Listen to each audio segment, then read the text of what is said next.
Good morning viewers. ഇന്ന് ഞാൻ പറയാൻ വിചാരിക്കുന്ന ഒരു സബ്ജക്റ്റ് എന്ന് വെച്ചാൽ ഈ കോക്രോച്ച് പാർട്ടീനെ കുറിച്ചിട്ടാണ്.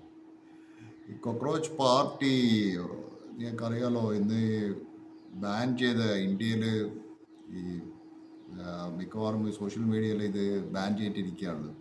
പക്ഷെ ഇതിൻ്റെ ഈ കോക്രോച്ച് ജനതാ പാർട്ടീനെ കുറിച്ച് പറയാനുള്ള ഇത് ഫോം ചെയ്യുന്ന ഒരു ഡിപ്കെ എന്ന് പറഞ്ഞ ഒരാൾ, അഭിജിത്ത് ഡിപ്കെ എന്നുള്ളൊരു മഹാരാഷ്ട്രനാണ്. അയാൾ ദളിതാന്നാണ് പറയുന്നത്. ഇപ്പം അയാൾ US ബേസ്ഡ് ആണ്. ബോസ്റ്റൺ ഈ സർവകലാശാലയിൽ നിന്ന് പഠിച്ചതിന് ശേഷം 2023 കാലഘട്ടങ്ങളിൽ അയാൾ ആം ആദ്മി പാർട്ടിയായിട്ട് വർക്ക് ചെയ്തിട്ടുണ്ടായിരുന്നു. ആം ആദ്മി പാർട്ടിയുടെ 2020 ഡൽഹി അതിലുള്ള assembly elections, he was the key figure in designing the election campaign. അവരെ അരവിന്ദ് കെജ്രിവാളിനായിട്ട് ക്ലോസ് ആയിട്ട് വർക്ക് ചെയ്ത ഒരു വ്യക്തിയായിരുന്നു.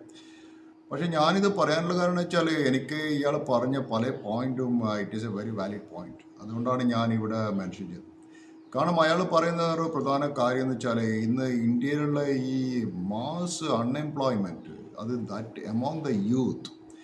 പിന്നെ നിങ്ങൾ നോക്കി ഈ വൈഡ് സ്പ്രെഡ് എക്സാമിനേഷൻ്റെ മെയിൻലി നീറ്റ് CBSEൻ്റെ ഒക്കെ ക്വസ്റ്റ്യൻ പേപ്പേഴ്സ് ലീക്ക് ചെയ്യുന്നു. ആൻഡ് ക്വസ്റ്റ്യൻ പേപ്പേഴ്സ് ലീക്ക് ചെയ്തിട്ട് അപ്പോൾ ഇതുവരെ എക്സാം നടക്കുന്നതിൻ്റെ ക്വസ്റ്റ്യൻ പേപ്പർ ലീക്ക് ചെയ്ത് ചുരുക്കം ഒരു പ്രിവിലേജ് ക്ലാസ്സിനടിക്കുന്നത് മാത്രമേ ഈ ക്വസ്റ്റ്യൻ പേപ്പർ കിട്ടിയിട്ട് അവരെ കുട്ടികൾക്ക് മാത്രം പരീക്ഷയിൽ ഹൈ മാർക്ക് കിട്ടാനുള്ള സംഗതികൾ. സോ ഇതൊക്കെ കാണിക്കുന്നത് വെച്ചാൽ ഒരു ലാക്ക് ഓഫ് പൊളിറ്റിക്കൽ അക്കൗണ്ടബിലിറ്റിയാണ്. ഇതിൻ്റെയൊക്കെ ഒരു റൂട്ട് കോസ് ഞാൻ പരിശോധിക്കുന്ന സമയത്ത് എനിക്ക് മനസ്സിലാക്കാൻ പറ്റിയെന്ന് വെച്ചാൽ ഇതൊരു ഇന്ത്യൻ്റെ ഒരു ചീഫ് ജസ്റ്റിസ് ഉണ്ടായിരുന്നു. അയാളുടെ പേര് സൂര്യകാന്ത് എന്നായിരുന്നു. ഈ സൂര്യകാന്ത് വളരെ ഒരു കോൺട്രവേഴ്സ്യൽ റിമാർക്ക് ചെയ്തു. ഇന്ത്യയിലെ അൺഎംപ്ലോയ്ഡ് യൂത്തുകളൊക്കെ വെറും കൊക്രോച്ചുകളാണ്. തൊഴിലില്ലാതെ ഇവിടെ നടക്കുന്ന യുവാക്കളും സോഷ്യൽ മീഡിയ ആക്ടിവിസ്റ്റും RTI വർക്കേഴ്സും എല്ലാം കൊക്രോച്ച് പാരസൈറ്റ്സ് ഓഫ് ദ സൊസൈറ്റിന്ന് ഇന്ത്യൻ്റെ ഒരു ചീഫ് ജസ്റ്റിസായ സൂര്യകാന്ത് എന്ന അയാളൊരു റിമാർക്കുണ്ട്. പിന്നെ അയാളത് ഡിനൈ ചെയ്തു. പക്ഷേ ഇത്ര വലിയൊരു സ്ഥാനങ്ങളിൽ ഇരിക്കുന്ന ഒരു ജസ്റ്റിസ് ഇങ്ങനെയുള്ളൊരു കമൻ്റാണോ ചെയ്യേണ്ടത്? സോ ഇത് എനിക്ക് ആലോചിക്കുന്ന സമയത്ത് ഇയാൾ പറഞ്ഞ കുറേ വാലിഡ് പോയിന്റ്സ് ഉണ്ട്. So that is very very important to the present situation in India. കാരണം അയാൾ പറഞ്ഞതെന്ന് വെച്ചാൽ DK formulate 5-point agenda that is to aimed and structuring the accountability of ideal India. കാരണം അയാൾ പറഞ്ഞ 5 points ഒന്നാമത്തെ പോയിന്റ് എന്താ വെച്ചാൽ നോ പോസ്റ്റ് റിട്ടയർമെൻറ്റ് റിവാർഡ്സ്. അത് പ്രധാന കാരണം വെച്ചാൽ ഏതെങ്കിലും ചീഫ് ജസ്റ്റിസ് ഇന്ത്യയിൽ നിന്ന് റിട്ടയർ ചെയ്താൽ അവരെ രാജ്യസഭയിലേക്ക് നോമിനേറ്റ് ചെയ്യുന്ന കണ്ടിരുന്നു ആഫ്റ്റർ റിട്ടയർമെൻറ്റ് ശേഷം. അത് ഇന്ത്യയിലുണ്ട്. സോ ഇത് പാടില്ല. രണ്ടാമത് അയാൾ പറഞ്ഞ കാര്യം വെച്ചാൽ ഇലക്ഷൻ കമ്മീഷൻ്റെ അക്കൗണ്ടബിലിറ്റിനെ കുറിച്ചാണ്. കാരണം ഇന്നിപ്പം ഇലക്ഷൻ നടക്കുന്ന സമയത്ത് പിന്നെ ആൻറ്റി ടെറർ ലോ വെച്ചിട്ട് they can legitimize a citizens votes.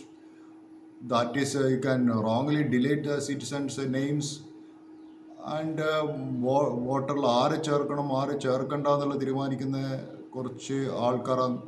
So ഇത് ഇലക്ഷൻ കമ്മീഷൻ്റെ അക്കൗണ്ടബിലിറ്റിനെ ക്വസ്റ്റ്യൻ ചെയ്യുന്നൊരു സംഗതിയാണ്. പിന്നെ വേറൊരു കാര്യമാണ് പറഞ്ഞ വുമൻസ് റെപ്രസെൻറ്റേഷൻ. സോ 50% റിസർവേഷൻ പെണ്ണുങ്ങൾക്ക് ലെജിസ്ലേഷനിൽ ക്യാബിനറ്റ് പൊസിഷനിൽ വേണമെന്ന്. പക്ഷേ എങ്ങനെ 50% കൊടുക്കും without expanding the total seat capacity of the parliament? അയാൾ ചോദിച്ച വേറൊരു കാര്യം. പിന്നെ വേറൊരു കാര്യം വെച്ചാൽ ഇന്ത്യൻ്റെ മീഡിയനെ കുറിച്ച് അയാൾ പറഞ്ഞിട്ടുണ്ട്. മോസ്റ്റ് ഓഫ് ദി വലിയ ബ്രോഡ്കാസ്റ്റിംഗ് മീഡിയ ഇന്ത്യയിൽ നോക്കുകയാണെങ്കിലും so it's all owned by public license of large media houses owned by influential partisan businessman dedicated.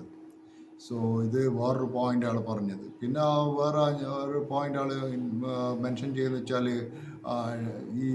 ഈ ഡിഫെക്ഷൻ ഓഫ് ദി പെനാൽറ്റീസ് കൊടുക്കണം എന്ന് പറയുന്നത്. കാരണം വെച്ചാൽ ഈ പൊളിറ്റിക്കൽ പാർട്ടീസ് ഈ ഒരു MPയോ MLAയോ ഒരു സീറ്റ് കിട്ടാൻ വേണ്ടി പാർട്ടി അങ്ങോട്ടും ഇങ്ങോട്ടും സ്വിച്ച് ചെയ്തിട്ട് കളിക്കുക. എന്നിട്ട് ആര് ഭരിച്ചാലും ഇവർ മിനിസ്ട്രി തന്നെ ഉണ്ടാകും. ഇപ്പോൾ കേരളത്തിൻ്റെ അവസ്ഥ തന്നെ എനിക്ക് മനസ്സിലാവും. ഇപ്പോൾ തമിഴ്നാടിൻ്റെ അവസ്ഥ കഴിഞ്ഞ ഇലക്ഷനിൽ അവർ കോൺഗ്രസ് ഇപ്പുറത്ത് വന്നു. So there is no political ideology. അതുപോലെയുള്ള ഇങ്ങനെയുള്ള ഈ കണ്ടസ്റ്റിങ്ങിന് ഈ പിന്നെ അങ്ങനെയുള്ള ഈ പാർട്ടി കാലുമാറി വേറെ പാർട്ടി പോവുക, ഇവരെന്നെ രാഷ്ട്രീയം ഇതൊക്കെ പറയും, പിന്നെയും ഇല്ലാതിരിക്കുക, എന്നിട്ട് ദേ കണ്ടിന്യൂ റൂളിങ് ഫോർ എവർ. അതുമാത്രമല്ല, ഒരു എലക്റ്റഡ് ലീഡറും പബ്ലിക് ഓഫീസിൽ 20 കൊല്ലത്തിന് മുകളിൽ ഹോൾഡ് ചെയ്യാൻ പറ്റുന്നില്ല. അത് നമ്മളെ ഈ പിണറായി വിജയനും ആപ്ലിക്കബിൾ ആണെന്ന് എനിക്ക് തോന്നുന്നത്. കാരണം വെച്ചാൽ പിണറായി വിജയൻ മാത്രം ഇന്ന് കമ്മ്യൂണിസ്റ്റ് പാർട്ടിയിൽ പറയുന്നത് 2 പ്രാവശ്യം ടേമിൽ മത്സരിക്കാൻ പാടില്ല, ഇതൊരു ഡിക്റ്റേറ്റർഷിപ്പ് പോലെ അയാൾ ഒരു ജീവിതകാലം മുഴുവൻ ഞാനാണ് ഇവിടുത്തെ ലീഡർ എന്ന് പറഞ്ഞാൽ ഒരു അതോറിറ്റേറിയൻ റൂളിംഗ് ആയിട്ട് എനിക്ക് തോന്നുന്നത്. സോ ദാറ്റ് ടൈപ്പ് ഓഫ് ഈ 20 കൊല്ലം കഴിഞ്ഞാൽ ഏത് രാഷ്ട്രീയ പാർട്ടികളും അതിലുള്ള നേതാക്കന്മാർ റിട്ടയർ ചെയ്യണമെന്നാണ്. So that is one thing. എനിക്ക് ഇയാളുടെ ഈ അഭിജിത്തിൻ്റെ പോയിന്റ് ഓഫ് അതായത് ഇവിടുത്തെ വ്യൂസിനോട് എനിക്ക് വളരെ ഇഷ്ടം തോന്നി. പിന്നെ അതല്ല, ഇയാളെ ഈ എക്സിലെ അക്കൗണ്ട് എന്ന് വെച്ചാൽ it is surplus ruling parties. ഇവർക്ക് ലോഞ്ച് ചെയ്ത സമയത്ത് തന്നെ ഏകദേശം 15 മില്യൺ ഫോളോവേഴ്സാണ് എക്സിൽ ഉണ്ടായിക്കൊണ്ടിരുന്നത്. അതേസമയത്ത് ജനതാ പാർട്ടി എടുക്കുക, റൂളിംഗ് BJP എടുക്കുകയെന്ന് വെച്ചാൽ ഹാർഡ്ലി 8 മില്യൺ ഫോളോവേഴ്സേ ഉള്ളൂ ഇത്ര കൊല്ലമായി. ഇതൊരു 5 ദിവസം 6 ദിവസമായിട്ടുള്ള ഇത് ഈ എക്സ് അക്കൗണ്ട് തുടങ്ങിയിട്ട്. സോ അവർ പറയുന്നത് വെച്ചാൽ സെക്യുലർ സോഷ്യലിസ്റ്റ് ഡെമോക്രസിയാണ് ഉദ്ദേശിക്കുന്നത്.